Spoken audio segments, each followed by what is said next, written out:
Stock earnings plays, the best reports to watch this week. I'm going to be covering in this video, so make sure to subscribe to the channel. I'm working on a series for it too, so I'm going to do this each and every week for the more popular weeks for, the stock market. But in this one, I'm going to be covering stocks like Netflix, Snap, Tesla, uh, AMD, Xilinx, I'm not sure how to pronounce that one properly, and a few other ones here. These are not just, the only ones that I necessarily recommend. These are just the ones that I'm personally following, whether I have personal holdings, so on and so forth. Make sure to comment below your own input on the earnings you're looking most forward to this particular week, but we're going to jump right into it here. Netflix here has an upcoming earnings on the 20th. They're projecting kind of a mixed here. They're more on the bearish side for the short term than the bullish. But for the earnings, they're kind of expecting a positive earnings, but based on the technical setup, I am actually expecting a bearish earnings here. We've had a continual rejection here in this range. I think we're going to see a little bit of a bump up into Tuesday morning, afternoon, coming towards the earnings again, and then we're going to fade back probably down below 500 and then probably continue back up into the coming weeks, months, so on and so forth. I feel that early into next year, you're still going to see promise for this company. I don't see that they're going to drop necessarily to any significant means, but it is something to keep in mind that on the yearly here, we're hitting a kind of a triple top here. So not exactly bullish coming into the earnings plays. Jump on to the next one here. Snap's an interesting one. Snap's had a lot of updates to their augmented reality kind of tech here coming up. But is it enough to push their earnings to the next level? Short-term projection and not so much. Earnings, they really didn't generate all that much. A lot of this run-up was mostly from that whole pandemic bump up that a lot of stocks, a lot of tech stocks ran up. It's hit above its all-time high recently, but it's coming into earnings.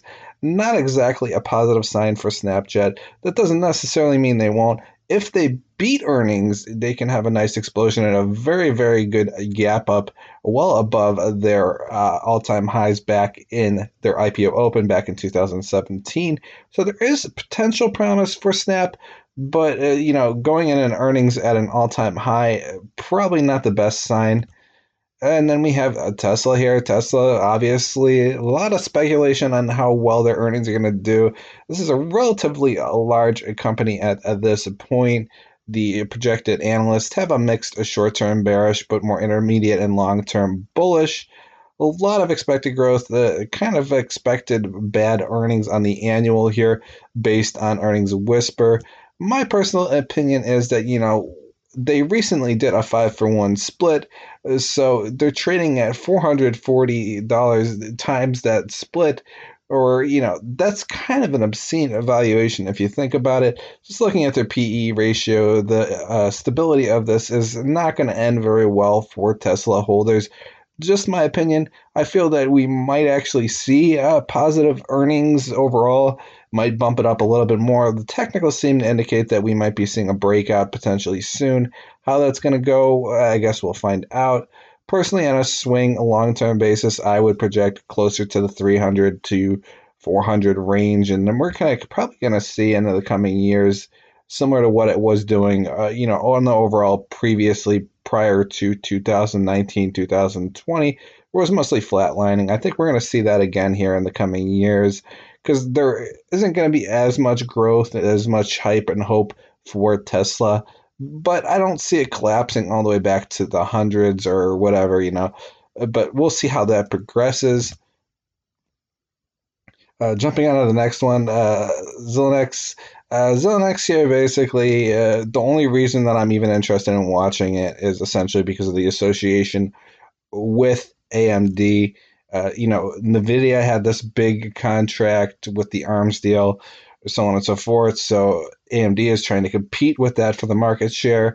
and they are trying to make a deal with Xilinx. I'm not sure if that's 100% through yet, but they have an earnings coming up here, so it's good to watch because this will not only affect Xilinx, but this will affect AMD, and it'll affect the overall chip sector as well. So could see some decent volatility on that. AMD actually looks like it might be setting up for a potential breakout.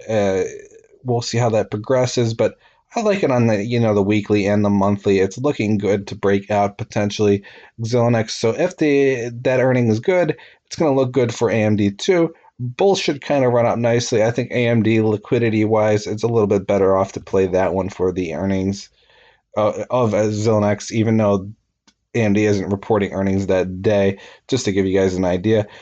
You got American Airlines here coming up. I personally am sort of bullish, sort of not. Their earnings the last times weren't that great, so I can't imagine they're going to be all that bad coming into this upcoming earnings. And they had some bullish news coming into the weekend.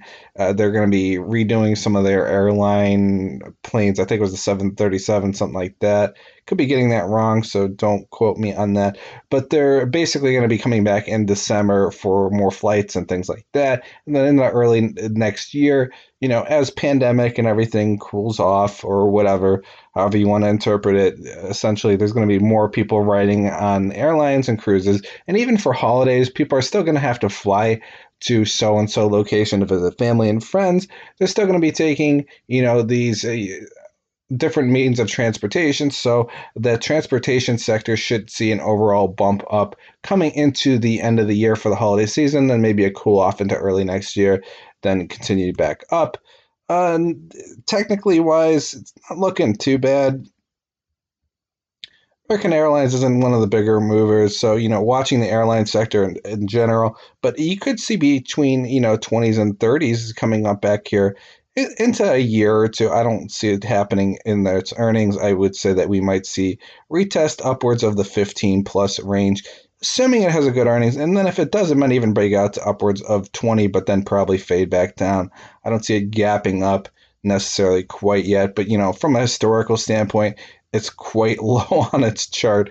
So even if you're not for American Airlines, you can always do something like Jets. It's an overall airline sector. So as long as the overall airline sector goes well, there's a lot of potential profit to be made in that regard. You got Lockheed Martin here. Lockheed Martin, defense contractor, so on and so forth. I'm sure a lot of you are familiar with that.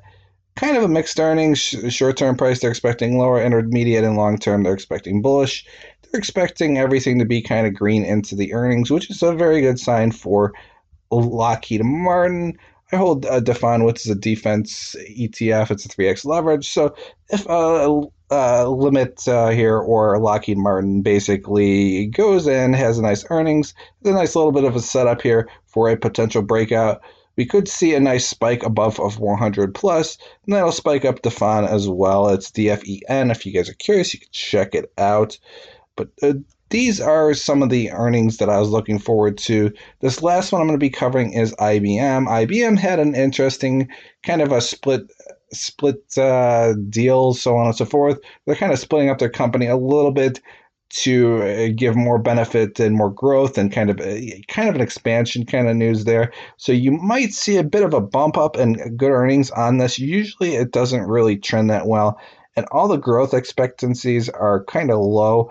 So any bullish news, especially with that news it had a couple weeks ago, I think at this point we could see a significant jump up on the share price here. It's been steady in the 125 to 130 range. It had a little bit of a bump up a long while back when the previous stimulus came out, but this time we have an earnings and a stimulus coming out. So we might be able to see above 130 here coming in the next week.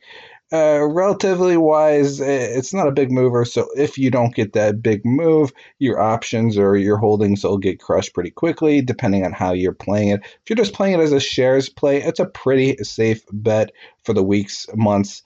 A little bit of a bump up and down, up and down. I feel that you might get a bit of a better entry coming here into Monday, but we'll see how that goes and how that progresses overall. But that's about all of the earnings I wanted to cover for this week upcoming. Some highlightable earnings, obviously, Coca-Cola, Intel should run similar to AMD, Exonix with that aspect. AT&T should be a good watch, obviously, but it's not a big mover on earnings, maybe for a share scalp play. American Express, yes and no. I feel that that's going to be kind of a sideways earnings based on all the previous earnings that already sort of came out. Discover, same thing. One of them might be good. One of them might move up quite sharply. Biogen's an interesting timing one here. Just just in the speculative news of vaccines and all of that, you might see a bit of a bump up on the earnings for that one. The rest of these, not so much. I'm not really expecting a whole lot. Chipotle should be a good watch, but its options premiums are so inflated, it's not even worth playing for an earnings play. You're taking way too much risk on that. Outside of that, once again, leave in the comments below your own input on which earnings you're most looking forward to and what you feel for the future, what earnings for the coming weeks might be good to keep on watch. Once again, don't forget to subscribe to the channel if you haven't yet, and I will see you guys later on. Have a nice day.